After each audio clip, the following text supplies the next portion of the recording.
Dave, obviously a tighter turnaround in terms of preparation for tomorrow's game, going from Wednesday to Saturday. How have those preparations looked the last couple of days? Yeah, it's more difficult certainly, because you don't, I suppose, get a bigger opportunity to work outside on things that you might need to tweak. It's more walk through, more inside the building, because in essence today's training is a second day recovery for most of the lads, so it is different. But that's fine. There's a new game in front of us, a game that we want to try and win. A different test, but one that we're looking forward to. Just touch briefly on Wednesday night. Obviously, in a game that you obviously felt you could take a lot from the performance, if not the result. Does that kind of performance still allow you to maintain that momentum that you've built and the confidence that you've built over the last couple of weeks? Time will tell. It should do.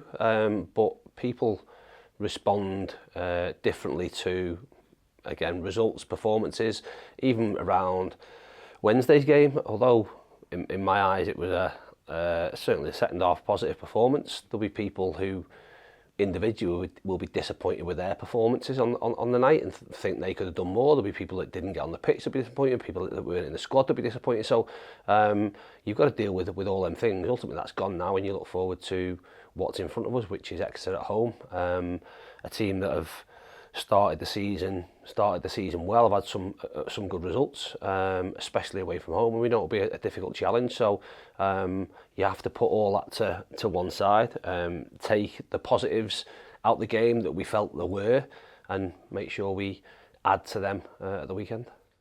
You've spoken recently about wanting the players that are maybe not involved as much to make the most of their opportunities when they come around. In terms of the impact that the subs that you made at half-time on Wednesday night, how pleased were you with that? And has that given you something to think about in terms of your team selection this weekend? Listen, really pleased first off with the reaction of the players that came on the pitch, but I'd expect that.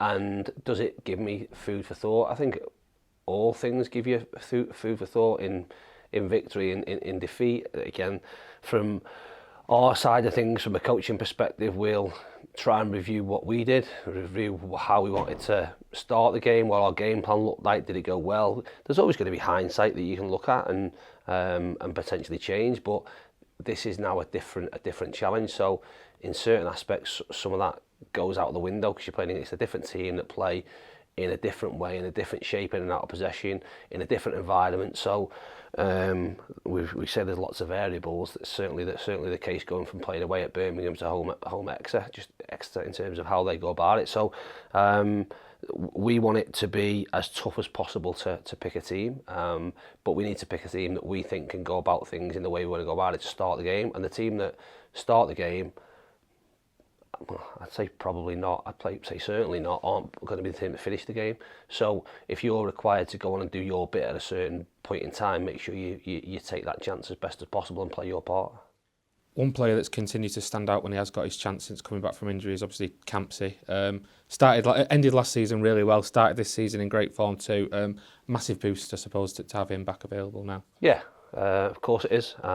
Especially, like I say, in those midfield areas, so Campsey can do a little bit of everything. He probably went out the team at the wrong time from his perspective. He'd had a good run of two good performances, and his load was high, and then obviously picked up the injury, which was disappointing. But he's come back in good shape, and like I said, has impacted games, and long may that continue.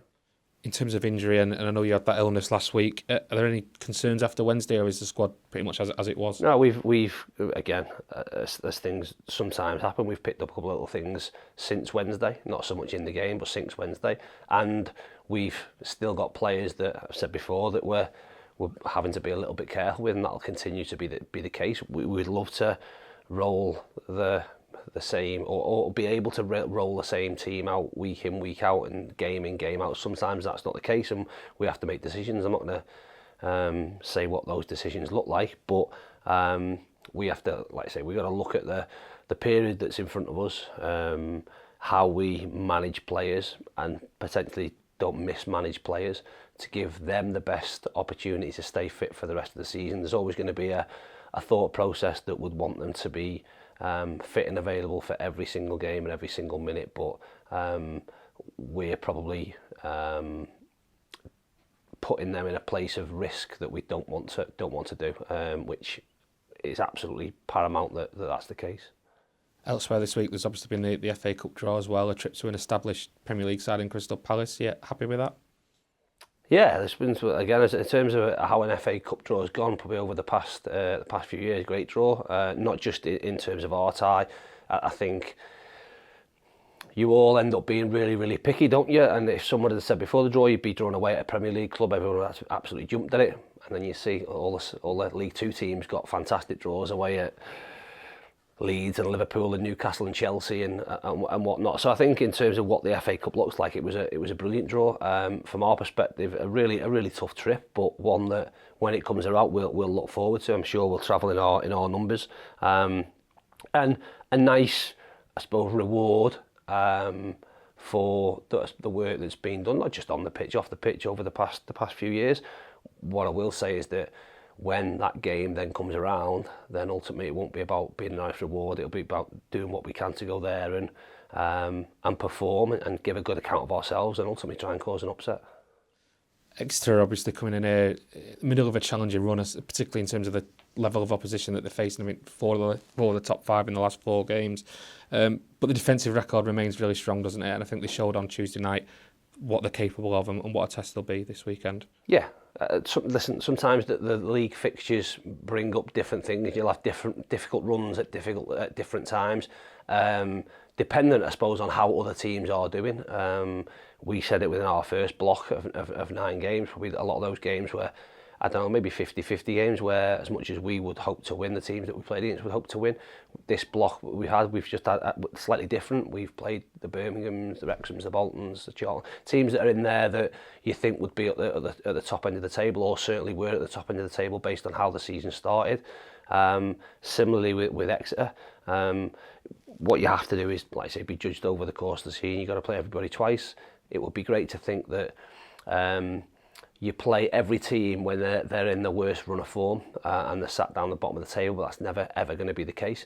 So they've had had a good start. They've had some good results away from home. I'm going to go back a few weeks now, but they obviously went to Bolton and won, which is no easy feat.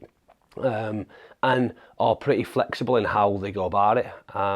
We have to, like I said, we have to focus on us in the main and have an insight, as we do with every team, around what we'll come up against. The one thing I'd say within this game is they do things in quite not a unique way, but they've got lots of different shapes and lots of different ways of playing. So I suppose predominantly they've been a back 3 most of the season that looks a little bit different when they attack against Wickham. On Tuesday they were a back 4 with a right back rolling inside to make a box in midfield. So they do different things in order to try and create overload. So the game will be pretty grey. Our lads will have to work it out. We've gone through some things, but they have to find solutions on the pitch.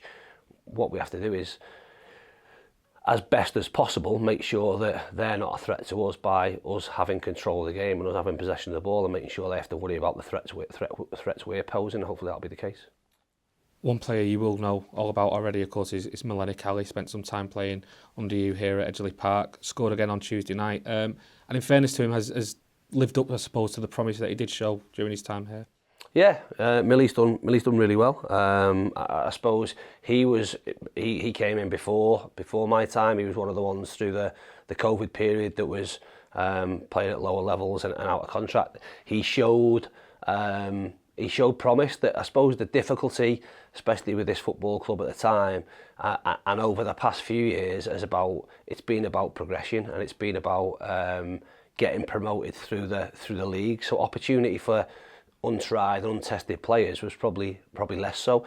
When you then think he's in a team that or in a squad that contained Paddy Madden and Scott Quigley and Ollie Crankshaw and Ben Whitfield, and loads of players were brought in that were tried and tested at the level above where they were playing.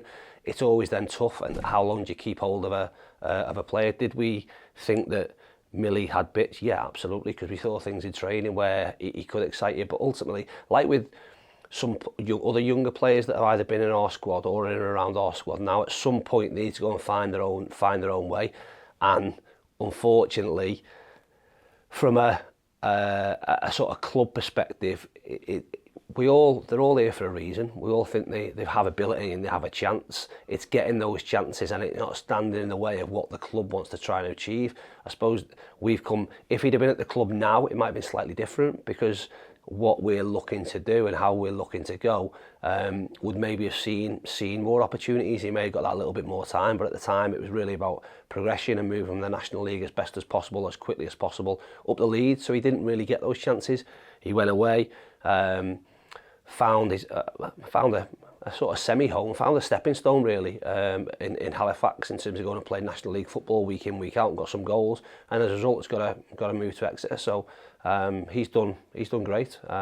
We know he'll be a threat. We know what he brings, and has got League One goals to his name. So every credit to him. And I suppose what it is, it's a